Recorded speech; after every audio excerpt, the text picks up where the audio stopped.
और हमारे एक आचार्य हुए जिनका नाम है कुलशेखर आलवार। द्वादश आलवार जो हैं, भूतम सरस्व महदात भयभट्टनाथ त्रिभक्तिसार कुलशेखर योगी वाहन भक्तांग्रेणु परकाल यतीन्द्र मिश्रान श्रीमत् परांकुश मुनिम प्रणतोस्मि नित्यम। हमारे द्वादश आलवारों में एक आचार्य हुए जिनका नाम है कुलशेखर आलवार। और कुलशेखर आलवार भगवान से अपने ग्रंथों में प्रार्थना करते हुए कहते हैं, हे प्रभु आप कृपा करना। भगवान वेंकटेश से प्रार्थना करते हुए कहते हैं, आप मुझे अपने वेंकटाद्रि पर्वत का कोई प्रस्तर खंड माने पत्थर बना देना। फिर वो विचार करते हैं, प्रभु यदि मुझे पत्थर बना दिया और किसी राजा को यदि घर बनाने के लिए, महल बनाने के लिए पत्थर की जरूरत पड़ी, मैं आपसे दूर हो जाऊंगा। फिर चिंतन करते हैं। फिर आचार्य कहते हैं, हे प्रभु आप मुझे इस पर्वत का कोई वृक्ष बना देना, कोई कदम्ब का वृक्ष बना देना, कोई मुझे चंपा के पुष्प का वृक्ष बना देना। ये पराशर कुलशेखर आलवार कहते हैं, चंपक जन्मरूप श्रीमान भवेयम कदम्ब जन्मन उपयुक्त तमो विशिष्टो भवेयम। मुझे कोई वृक्ष बना देना। फिर उनको याद आई, कहीं ऐसा ना हो किसी को लकड़ी की आवश्यकता पड़ी तो कहीं मुझे ले गया यहाँ से, तो हे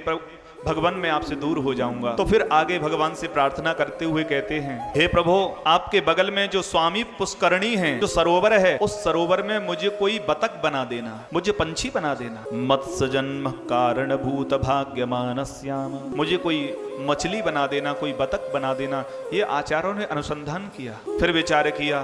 फिर भगवान से प्रार्थना करते हुए कहते हैं, हे प्रभु आप ऐसा करो, आप मुझे जहां से आपके भक्त आपका दर्शन करने के लिए आते हैं उस मार्ग का कोई छोटा सा पत्थर बना दो। जब आपके भक्त आएंगे तो मेरे ऊपर से निकलेंगे तो मैं पवित्र हो जाऊंगा। फिर विचार किया, कहीं ऐसा ना हो कि ये मार्ग अभी सुलभ है तो कहीं दूसरा मार्ग बन गया दर्शन के लिए, तो भक्त इधर से नहीं आएंगे, दूसरे मार्ग से आएंगे। तब अंतिम में भगवान से प्रार्थना करते हुए कहते हैं, आचार्य हे प्रभु आप इतनी कृपा करना कि आपके भक्त कहीं से आए, आपके जो मंदिर की प्रथम सीढ़ी होती है उस सीढ़ी के पत्थर के रूप में आप मुझे जन्म दे देना। आपके भक्त जब मंदिर में प्रवेश करेंगे तो प्रथम सीढ़ी से ही निकलेंगे, तो उनकी जब चरणों की रज मेरे ऊपर पड़ेगी तो मैं पवित्र हो जाऊंगा। इसीलिए हमारे यहाँ दक्षिण में उस प्रथम सीढ़ी को कहते हैं कुलशेखर पड़ी। हमारे जो मंदिरों की प्रथम सीढ़ी होती है उसका नाम है कुलशेखर पड़ी। कुलशेखर आलवार पड़ी माने सीढ़ी। आज भी हमारे कुलशेखर आलवार भगवान की प्रथम सीढ़ी के रूप में विराजमान है। ये आचार्यों ने अनुसंधान किया, ये दीनता का भाव महाराज।